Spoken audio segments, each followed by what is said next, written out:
if you are on a protective style challenge and you are still doing some of these things I'm going to be sharing in today's video, then you're not ready for hair growth. Trust me, I'm going to be sharing 5 things which you might be doing wrong that is really stopping you from growing that long healthy hair. So let's get right into it.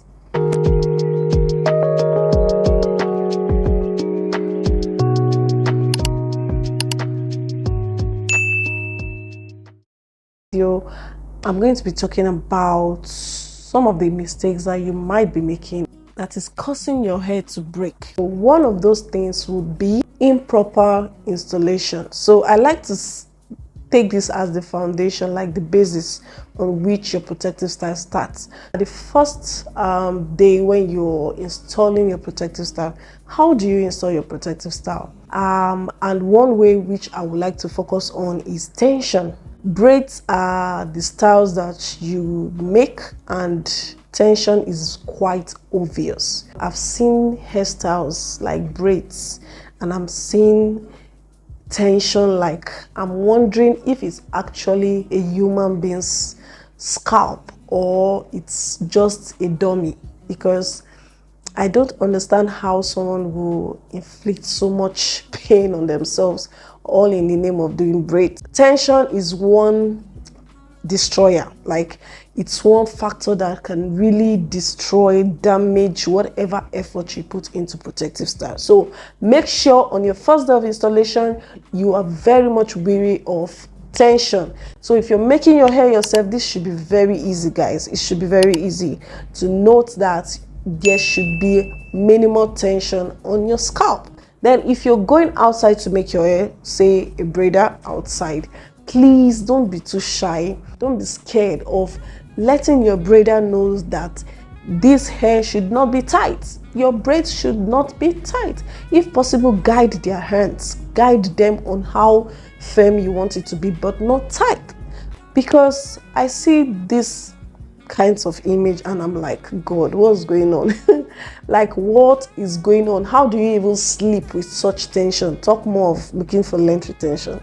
That's not possible. So that is it. Tension is one thing to look out for when installing your mini braids. Number 2, neglecting your moisturization routine. It's very easy for you to neglect your moisturization routine, trust me. The reason why most of us do braids, they tend to last long, so even after 2 weeks, 3 weeks, they can still look fresh, and that might be misleading. It might make you feel like your hair is moisturized if you don't actually feel the hair.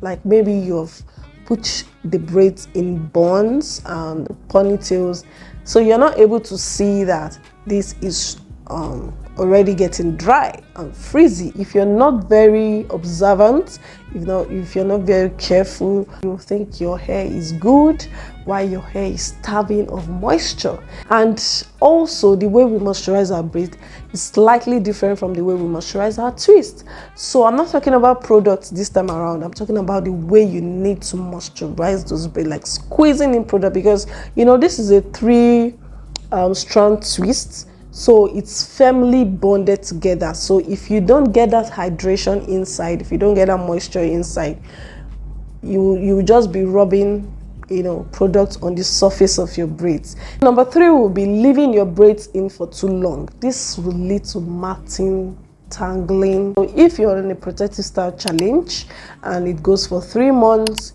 I would say you should rebraid your hairstyle like once or twice, maybe in between, depends on how your hair behaves. Please don't let your styles stay for long before you redo them.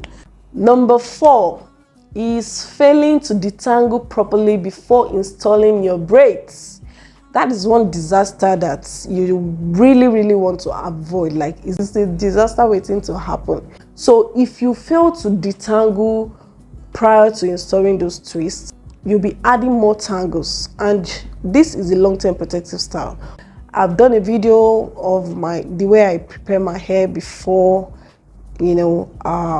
installing my braids, and I showed you guys how stretched my hair was, how detangled my hair was. So I'm not talking about the tool to detangle with right now, because I do finger detangle, but finger detangling might not be for you. But whatever you're using, if you're using a wide tooth comb, please, which I would advise if you don't have the patience for you to use your fingers, use a wide tooth comb, but make sure that you get those knots, those tangles out properly. If possible, give your hair some nice good trim, maybe removing split ends, some knots, so that you can start with a fresh, healthy looking hair. So number 5, the last but not the least, ignoring signs of damage. So like the pictures that I have seen online about these braids that makes the scalp sore, red, even almost as if blood is coming out from the scalp, and that style is still on. Like, I don't understand how you will see your scalp hurting so much like that and you will leave those braids in. That is total damage. That is pure damage. Like, it's an express way to really damage your hair. I don't know if this is just a show or it's actually someone's head. Like, I'm finding it difficult to believe that this is actually a human being's head.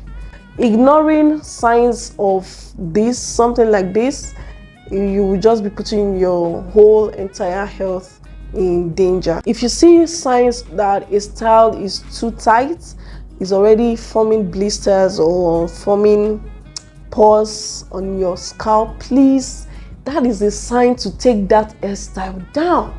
Doesn't matter how much you've spent on it, please take it down before it does more harm than good.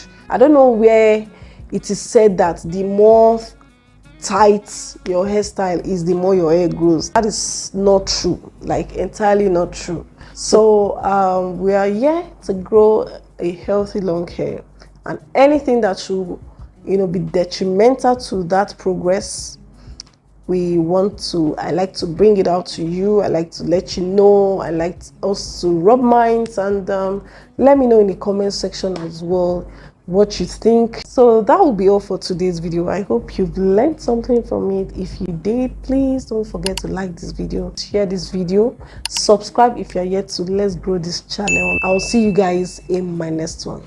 Bye bye.